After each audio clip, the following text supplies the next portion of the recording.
Hello. Hi, Kimberly. How are you today? Doing good. Doing good. Yourself? Very good. Why don't you introduce yourself real quick? I am Kimberly Stratman, the owner of To the Point Coach. I coach extremely successful women. I like to call them high performance. I help them get out of survival mode while keeping their edge so they don't have to fight everything. They have the tools within them to have successful relationships and lives and just without the fight.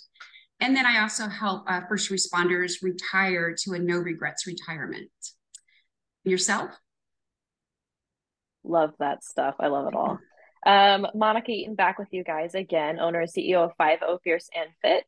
And I am an online nutrition and fitness coach. I create personalized fitness and nutrition programs to help you always to be fit for duty and to learn how to maintain that long term as well. So I had a conversation with a buddy of mine. We both teach active shooter courses together, and we kind of got on a side rant last weekend while we were teaching about bridging the gap between your newer officers and your more senior officers and the struggles that exist between the two different age groups and also two different mentalities that go into policing as it's ever evolving with methods and tactics and all of those things. So I thought that would be a cool thing to talk about with you since you have had a storied career and have been and are now retired from a well-known agency. And then myself, I mean, I've got 6, almost 7 years on, so I'm still relatively new. So I think sharing those experiences and working through some of those conflicts would be helpful for those who are Right. listening today. Yes. And I do want to point out that while I am old and on one end of it, and you're young and on the other end of it, because let's be honest, I was on the streets the year you were born. It's not up, down, in, out, black, white, yes, no. It's a whole spectrum of things that if we were going to do a very in-depth dive, we would have to look at because you have those years in the middle of the career. We know that so many things are going on emotionally, physically, and stuff. But I love the thought, and I love the fact that you're thinking about it and came to me about the younger officer and the older officer because that's such a both spots are such a sweet spot to be in. They can be. Both spots can be such a sweet spot to be in, beneficial to the department. And there's things that we can do that help us as individuals thrive in each of those errors of our cop world, our cop life. Exactly. So I'd like to start. Why don't you share a little bit of your experience and what your world was like when you were a rookie? Okay. So I hired on the Dallas Police Department in 1989. And it was a very rough time to be hired in Dallas because we had had a horrific murder of a police officer the December before that. And so if anybody heard that you were getting hired by the Dallas Police Department, they said, you can't go there. They kill the officers in the streets because they did actually, that actually occurred. So Wow. yeah, it was really bad. It was really rough. And it was really rough. But and we had several officers killed that year in the years before that. And there was a female officer that was killed right around that same time. And you know how people appreciate that. It's very hard in the world when a female officer is injured or dies, even though it's way more common now than it used to be then, just because of numbers. So I hired on then, and we were issued police uniforms. We were issued the pants and the top and the vest and the gun belt and all that stuff. Whereas just 10 years earlier, you had women wearing skirts and dresses, carrying their revolver and their purse. So by 1989 in the city of Dallas, we were in real police uniforms that looked the exact same as the men. At the time, I didn't really know how important that was. It just made, I mean, what else am I going to do police work in, right? I'm not going to wear a dress to do police work in. I'm running down alleys and going over fences and bailing out of cars and rolling around on the ground. I could do that in a dress. But when women were brought into patrol, it wasn't really assumed that they were going to do any of those things. they were just going to be there and they were going to handle certain calls that maybe women should answer. They weren't really going to fight. They weren't really going to touch anybody. And so by 1972 in the city of Dallas, in 1989, it had changed dramatically. I think I was treated very, very well by the department. I am so thankful to the women that came before me and what they did to make my job easier. And I'm very, very thankful to the men also who really had to deal with a lot of their own thoughts, a lot of the thoughts that were occurring within their homes with their spouses and stuff. And I'm very grateful to that. Were there things that could be done differently? Absolutely. Absolutely. Are there things that could improve? Yes, there still are things that could improve. But, one of the big things is there just weren't very many of us. Right now, there's 13% of sworn police officers in the United States are females right now. It hasn't really gone up a whole lot, but the city of Dallas, when I hired on, was divided into six geographic channels, into 6 sections. And at any given time, I could be the only female on that 6th of Dallas. Sometimes I would be the only female on 2 channels. In the city of Dallas, our male officers do not search female prisoners or suspects. You can Terry frisk, just stay outside the coat pockets, the obvious things, but they can't actually do a search incident to arrest. And so that's what we had to do a whole lot of that. But, I was on the department for a little over 30 years. I had my first marriage, I had my children, and very successful second marriage, still in the middle of that. My husband is a SWAT officer. I loved being a police officer. I hope that there are things that I did at every rank. I hope there are things that I did that have made it easier and better for the current men and women of the department and the future men and women of the department, and especially the women, especially the young women. Yeah, that's awesome. And that's really cool. I never knew that like skirts were a thing in law enforcement. So that and the whole carrying your revolver in your purse, that's news to me. I never knew. I guess I never thought about it. I just assumed it was always uniformed, especially since now with law enforcement and military, I mean, basically the women are made to look just like the men because they want everybody to look the same. So the fact that a skirt was even around is really pretty mind-blowing. I think that we do have to, one thing on that also is it's very easy to sit back and say, oh, well, that's what the men wanted us to do. I don't know that.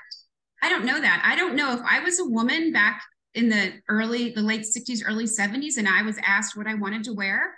I don't know. I mean, you weren't allowed to wear pants to school in the 70s. Elementary had to wear dresses and skirts to school. You couldn't wear pants. I got sent home for wearing a pair of peach pants to school. They sent me home for that, a pair of peach pants in 1972, I think it was. I was in first grade. So, I don't know who made the decisions. I just know it's work. So people had to move on from that. They had to make good decisions and move on from that. Right. Yeah. That's more of like cultural change too with everything, not just policing. Yes. Okay, so jumping into how we can bridge the gap between your more senior officers and your newer officers. In your time with the PD, can you think of, or is there like maybe one scenario or a couple that stands out where you had to deal with conflict, that you were butting heads with somebody who was a little bit newer and maybe some, I don't know, tactics or ideology conflicts there that came up?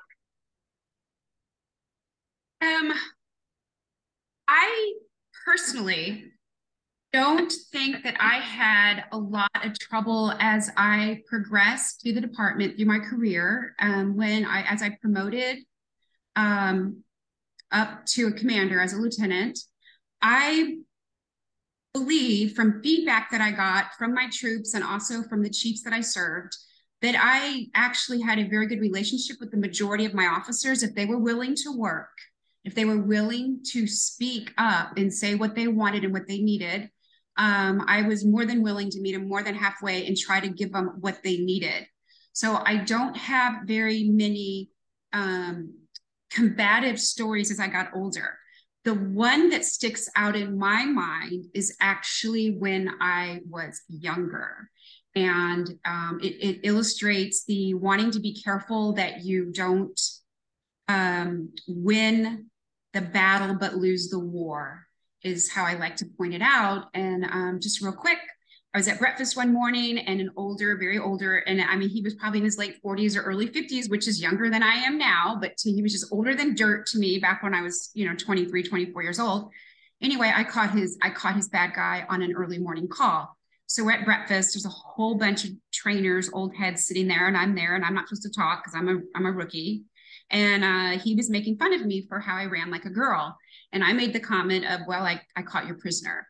And everybody, well, not everybody, but a lot of people kind of laughed and everything. And the younger guys thought that was really good and that I was tough and could hold my own. But I embarrassed the senior officer. I was disrespectful to him and I was unkind to him. At the time, I didn't know that. At the time, I'm like, I showed him. No, there was no reason for me to prove that I was tough. I already proved I was tough. I caught the bad guy, right? There's so many ways I could have handled that. It took me years to realize I could have handled that differently. He and his contemporaries, the fellows around his age, I never clicked with them. I never clicked with them. And I think that's why. I do. I think that's why. I think it's because of how I handled it. I could have laughed it off. It wouldn't have hurt me. It wouldn't have cost me anything professionally. It wouldn't have cost me anything personally, to extend some grace and respect in that situation. And he probably never would have made a comment again about running like a girl. But so I can go back to my earlier career and I can see some areas where I did not interact well with senior officers. But as an older officer, looking back, I don't have as many to point out. And somebody could say, well, you're just really naive. You don't even know this. I've had this conversation with a lot of younger officers, a lot of trainers. When I was over an area and they were the trainers, we would have this conversation because I always wanted to make sure that I respected the officer where they were, whether at their age, at their where their training was, where they were in the profession, if they came out of the military, if they worked for a prior agency. I always wanted to make sure that I respected what they brought to the department, what they brought to our work environment, and what I could learn from them. Just to add to that, because I really want to hear what you have to say, but I just want to add this to it, and that is, I've never had a problem saying I don't know how to do that. I never had a problem saying that. When the computers went like so quickly and they changed the reporting system, I was a pro at the old system. I wasn't very proficient at the new system. I had no problem asking for help. None. I had no problem pulling somebody aside and saying, hey, what was the latest DWI law? What was this? What is this piece of paper that we're supposed to have? Hey, how long does it take at jail to actually process a prisoner? Let me know. I need to know an accurate time frame of this stuff. So a long answer to that. How about yourself? Let's hear some of your experiences. Yeah, so first I want to say I love that you share some of more of like the leadership traits and things as far as becoming a senior officer and also the rank of lieutenant, because I love that you are able to have that open door policy, so to speak, as far as at least having the conversation and not just completely shutting somebody out before that conversation can even happen. So that I think is really cool. So I hope people take notes on what you just said, because I think it's awesome as far as just being a leader and being encouraging for people to step into, I guess, their value or what they have to offer to the department. On that note, though, I have to tell you that it was hard. It was hard to do that because that is not what a lot of lieutenants believed in, especially the old head male lieutenants. They did not believe in that. You didn't go on calls. You didn't know anything about them. You kept that distance there. And I'll be honest, I didn't want to lose an officer and not have known that officer ahead of time. They mattered more to me, more as men and women than they did as just officers. I think now that is the way that more and more and more people of every rank are doing their job. And, maybe that is the women coming in and doing things. I don't know, but yeah. I think it's the way women are doing things. It makes more sense. But thank you for the praise. That makes me feel good. Thank you. No, that's cool. And that's a great perspective of really knowing your people that work under you. Um, because unfortunately I've experienced the other side of that where it was very closed door, that you like you couldn't communicate with your captain. You had to go through your Okay, to communicate. there you go. Okay. You locked up for just a second. Okay. So Am I what was good now? the last sentence you said? Just that I saw that the other side of that, where communication, there were barriers placed for communication. Is like you couldn't speak to the captain; you had to go through your sergeant. And I mean, I respect chain of command and the way Absolutely. it's set up to be, but at the same time, I think it still placed some barriers in there as far as I don't know. I can't think of an issue specifically, but it's just tough to jump over heads and try to communicate and always have to do like that third party type of communication instead of just being like, hey, I'm here. If you need something, come chat with me. But let's include your sergeant on the conversation because they're a part of it too, right? Right. Yeah. So awesome. I love it. As far as like my experiences is being newer, coming in, it was very much you're the rookie, don't speak until spoken to type of thing, which was tough to overcome and kind of tough to figure out what was appropriate and when. Um, as far as when to ask for help or when to like, it was always like, I don't know, should I say this comment? Like, should I ask this question type of thing? But that aside, like when I got to patrol, it was very like those groups of people, like your newer officers and your older officers are very separated. And I think this happens everywhere because obviously like your more senior patrol officers are going to have a better schedule. They're going to be working like Monday through Thursday or Monday through Friday, and the newer people are always on the weekend. So you're only overlapping like 1 or 2 days a week at most with some of these people. But I had the senior people who were like, well, you have to prove yourself to us before we'll like talk to you or respect you or those types of things, which I mean, it's fine. I get it. But I actually, when I built those relationships with those guys, I really enjoyed those relationships because it was like a mutual respect at that point. And they were more willing to come out and help me, I think, after they learned a little bit more about who I was and how I operated, instead of just them maybe assuming that I might be just this big headed rookie trying to find my way type of thing. I don't know if that was my perspective of it. I don't know if that's what they were actually thinking or not. But I liked finding those senior officers who could be mentors to me, who would come back me on calls. Like if I was solo officer going to a call, they would say, "Hey, I'm going to." If whether I needed it or not, like they knew I didn't necessarily always need it, but it was one of those things that I was like, "Yes, please give me your perspective." Like I wanted to entertain everything of like he'd be like, "What are you thinking on this call?" And I'd be like, "I'm probably going to do X, Y, and Z." He goes, "That's good, but have you considered this?" Mm-hmm. And then I'd be like, "Oh, that makes more sense. Let's go with that." Um, so I think it's important to have that relationship and be able to meet in the middle as far as being new, being respectful, but finding the right more senior people or leadership that you can go to and ask those questions. And then on the other side of the coin, the more senior officers or leadership also being open minded and wanting to go out and help instead of maybe sticking to those stereotypes like we talked about last time, as far as trying to bridge the gap there. So that was a long rant. I hope that answered the question. Yeah. So a couple of things with this. From a coaching perspective, I would ask everybody, no matter where you are in your career, to really look at yourself and see, am I showing up in shape, right, to do the job? Right. Am I showing up with the right mental and emotional frame of mind to do the job? Am I dressed appropriately? Am I in my uniform? Am I following rules and regulations? Because I will say this till I'm blue in the face, and I learned from a chief that I worked for. If the rule doesn't work, you gotta change the rule. You don't get to just break it. You got to change the rule. So you're showing up ready to do the work. You respect each other. You don't have to be best buddies. You don't have to go out and eat together, but you respect each other.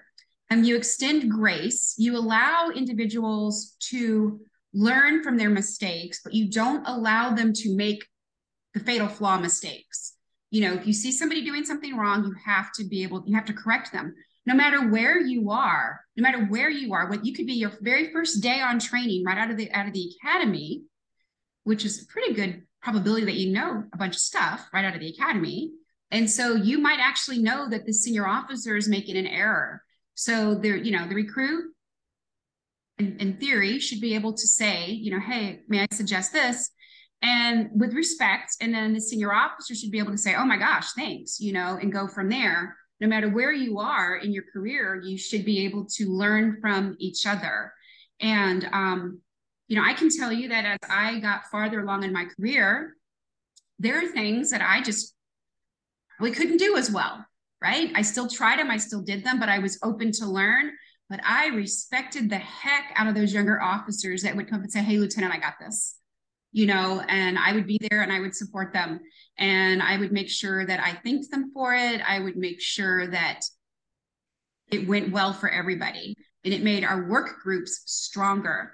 And like you and I were saying earlier, if as individuals we're thriving as individuals, then that means your work group thrives. Then that means your department thrives. Then that means your community can benefit from it. And when something bad happens, you're at a better place to deal with it. You're at a much better place to deal with it. And in my mind, that is no matter if you're, 2 years in the department, 8 years on the department, 20, 30, or plus. We were talking earlier about recognizing and enjoying the things that make us different at different ages. Like at your point, that go get them, that excitement and the go get them, even though at 8 years, that is usually kind of lost. So, we see that going up to about 4 or 5 years. And then 5 years on, a lot of people start realizing they're not saving the world. They might have missed their first opportunity to promote. They maybe lost a partner or somebody, and, it's just not as much fun at that time frame. But, the youngness, the eagerness, the strength, just the youthfulness is just such a lifeblood to a department, and if we, as a department, we can appreciate that, it then becomes a plus and a strength as opposed to a detriment. Like, why do we make fun of that eager officer? That's crazy. Just enjoy it. I'm glad that young guy or gal is going to go catch the bad guy, right? And like I pointed out to you also, if the older officer is allowed to age gracefully in the department and not have to continuously prove that they can do the job, they are more likely to leave the job at the appropriate age. So maybe you don't have that 65-year-old patrol officer out there anymore, that 70-year-old detective, so much wealth, so much knowledge, but, maybe it's time to move on to the next phase of serving the world. I wonder about that. What do you think? Yeah, a couple of things come to mind with that, because you get your newer people that start to hit burnout at like 5 years on, and that's just like an environmental factor thing of like, do you have open-minded leadership? Do you have people who are willing to help you out, or are you constantly surrounded by negativity where you become just another negative person around there, and at 5 years on, you're the quote unquote crusty old guy that hates life. So that's just why I love like what sounds like your leadership style was awesome. And I think that's where law enforcement improves. Like, you just identified like how to improve like departments, like on like the cellular level of like, this is me, this is what I can do to change, but it can have a giant ripple effect of, if I can be open-minded with this person and they can communicate with me, and then that continues on and grows exponentially, like that's how you change the tide in a department. And I wish I could have hung around my department to see that change, because I was definitely all for it. It's just the resistance there was not helping me out. But so you're going to take what you learned and you're going to take that with you throughout your other career, your additional career, and so that's one thing I always like to say when people say, oh my gosh, I loved working for you, or I loved your leadership, or I loved how XYZ. Don't get me wrong, it's always good to hear that, because that is not, you don't always hear that, so it is good. Right. But I have to point out that I have worked for very good people, and I have worked for people that we didn't thrive, we didn't mesh. And you learn from both. You learn from both. And you take the good and you want to multiply that, and you look at the opportunities to improve in the other areas. But you also, I had to also own what I was responsible for in that more negative relationship. And in every single one of them, there is something that I had done that shouldn't have been done. You know, Mm-hmm. said something, or the look on my face, like when a chief tells you, hey, don't look at me like I'm stupid. That's a sign that, you're not being the best troop, right? I mean, you're not being the best troop. So yeah, so you can learn from the good and the bad. And I have no doubt that you were going to take your positives and your negatives and you're going to go forward. And that's why you're serving women right now. That's why you're doing it right now.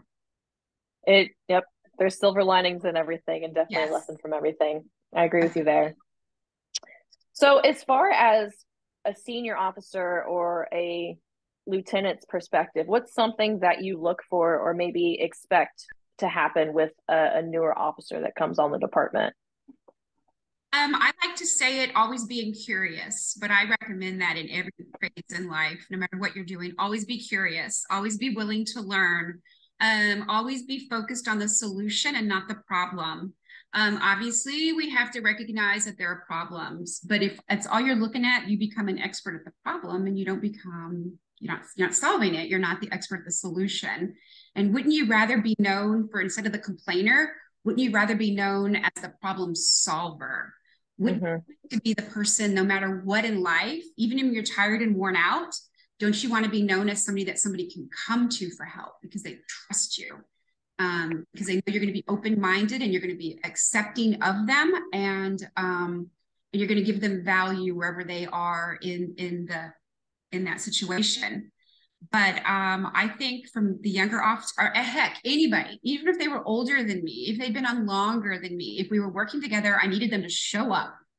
I needed them to be honest, and I needed them to do their best, and I needed them to be in a learner mindset all the time. And I needed them to be kind. I needed them to be kind, whether you have to be kind. And if people say kindness is weakness, that is not true. That is true. The more successful you are in life, the kinder you can be to people. You have so much power, whether you recognize it or not, in so many situations. And that kindness can make such a difference. How you talk to people is going to make a difference if they do it or not. Now, if you have a lazy, bad officer, they might think that your kindness is weakness. Screw them. They're going to hang themselves. Wait and see. They will hang themselves. But the guys and gals out there that are willing to work, you can treat them with respect. You welcome them every single day and give them the opportunity to do their job. And then always do education and training over discipline. Your people have to know that if they make an honest mistake, they're not going to be hung out to dry for it. They have to know that you will train them, that you will do whatever you can to help them fix the situation. And if they make a mistake, the discipline will be fair.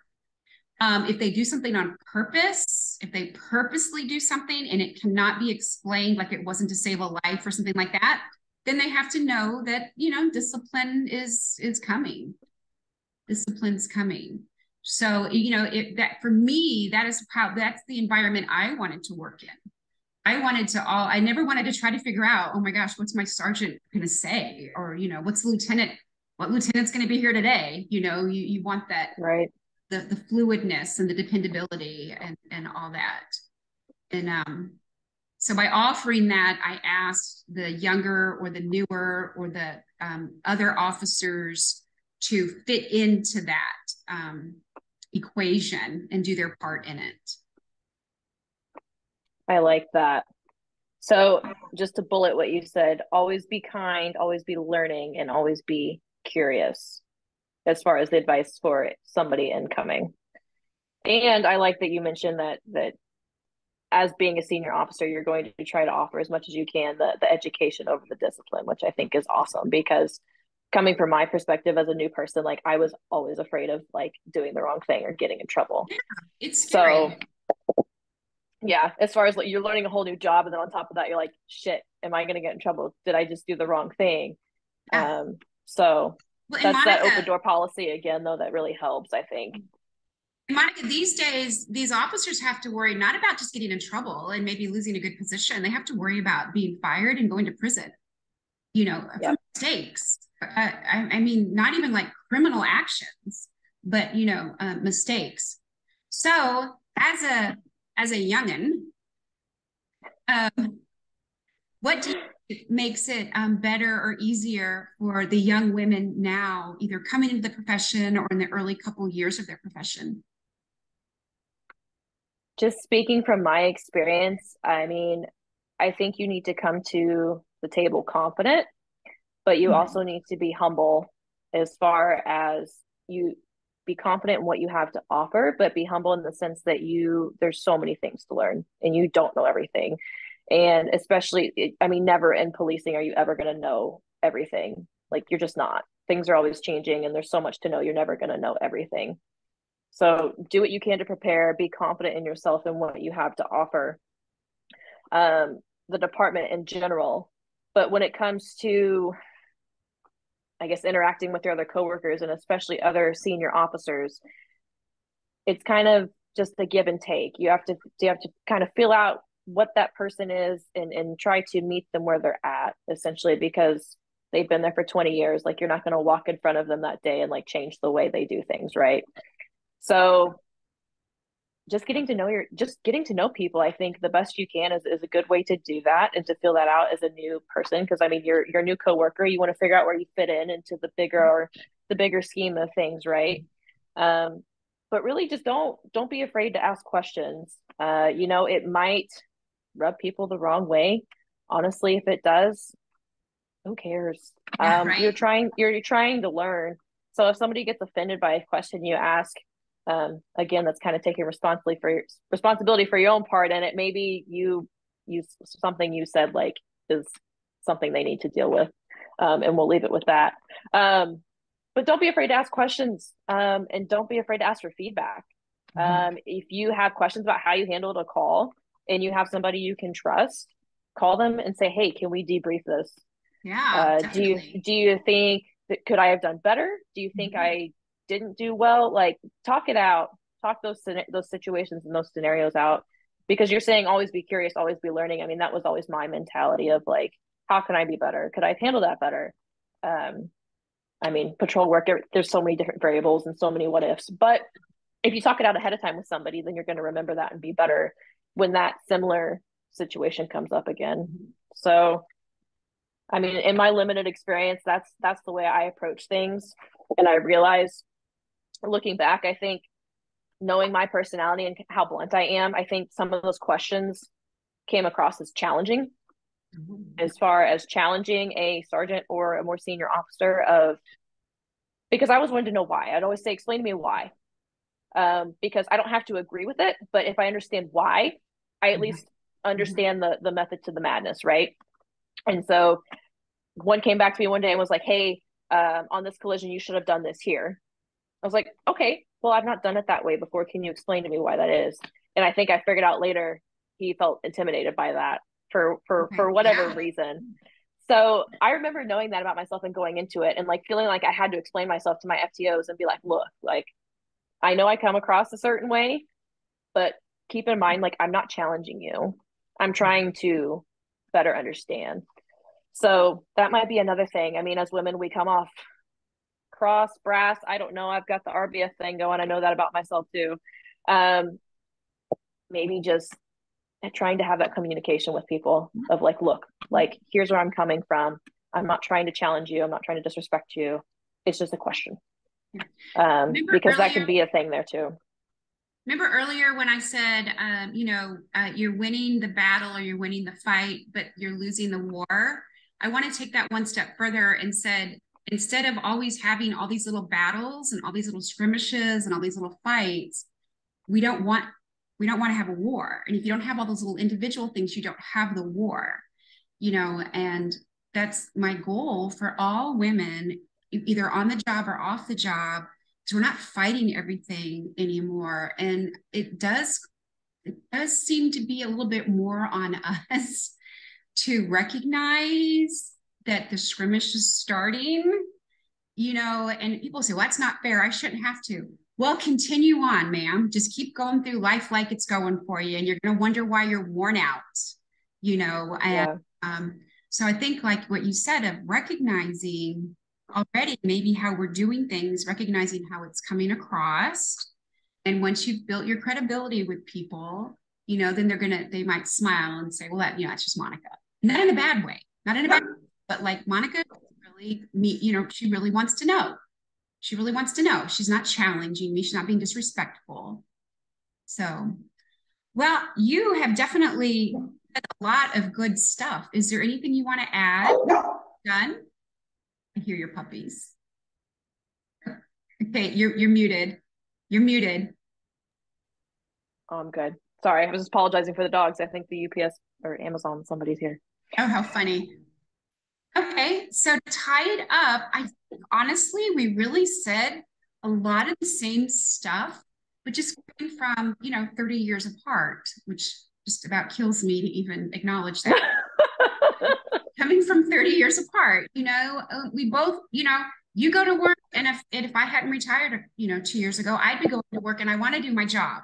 I want to do my job, and I want the women around me to be able to do their job, and I want them to be safe, and I want them to be secure, and I want them to thrive, and I don't want to do any harm or any damage that any other woman has to clean up later that day or a couple of years from now. And I always want to give respect to those that came before us at the same time as respecting those that are coming after us. Yes, I think that's a great way to summarize that up. And I think to summarize another point that we hit was just like you said, showing up and being the best version of yourself, and showing up and doing the work, making sure you're putting in the effort. You're not trying to be lazy, or you're not trying to get out of work. You signed on for this job to, at a very basic level, work patrol and take your calls and handle all of that. And that's expected of you. That's expected of everybody. So do what you need to do to be the best version of yourself. And if that's mental, that's physical, that's training, that's mindset and mentality, that's all of that. So, and as far as what you can control and taking ownership for what you can control, at the end of the day, that's what you have direct control over, is how you prepare yourself for your career and how you show up at work every day. And I think at the end of the day, that's going to speak more volumes than really anything else. And if things go as we planned, we will discuss next time when you do recognize that something needs to be changed in the workplace.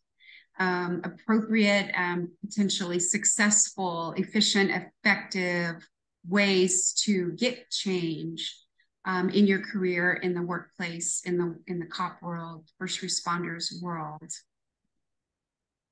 Yep. We can always be better. We can always improve. So helping each other work through those challenges, I think, is the best way to do it. Monica, tell our people where they can find you, please. 50 Fierce and Fit group on Facebook is the best place to find me and communicate, interact with me. I just went over 800 members in that group this week, so it's freaking awesome.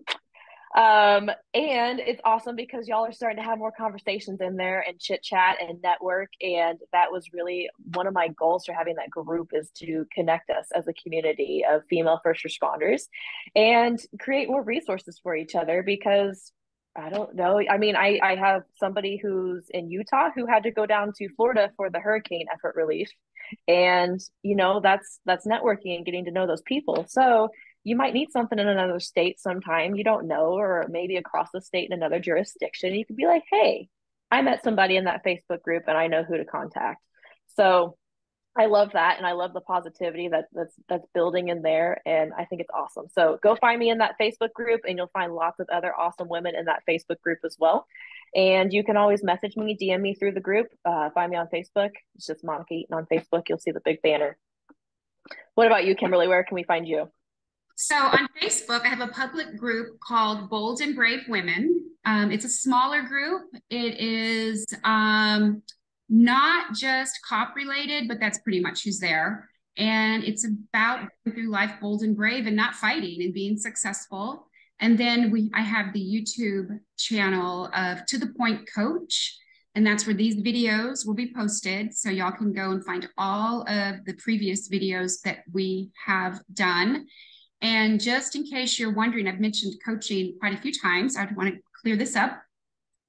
Monica coaches you through your workouts and through your eating habits, the physical and the nutrition side of it, because she wants you to thrive because of that. I coach people through, I'm called a life coach, very generic thing. I'm actually certified, but I help you figure out the obstacles that are in your way and what you have within you to get to where you want to go. It can be small little changes. It might be a little bit bigger. And I help people with that personally and professionally. So heck, we can pretty much get you going. Yeah. Yeah, definitely two sides of the same coin. So yeah, definitely. Very cool. Well, thank you. This conversation was awesome. I love it. Yes. And hopefully it'll benefit our viewers and our listeners. And, I'm going to throw this out. I got a new podcast platform. So hopefully if you're listening to this, it's on the podcast, which is also 50 Fierce and Fit podcast. And you can find that on Apple Podcasts or Spotify. So hopefully you're listening in there. You already found it. But if not, go find me. And we are always open to your comments and any topics you'd like us to cover. Either you can do it on the public pages or you can get a hold of us, message us privately, and we can have that conversation. So, Monica, thank you so much. I'm so excited about the Face of Police work with young women like you that are out there every day in the rain, in the snow, in the heat. No matter what's going on in your life, that you're out there doing it. And I want to thank you for that. So everybody stay safe. Stay safe out there. See you next time, guys. Bye.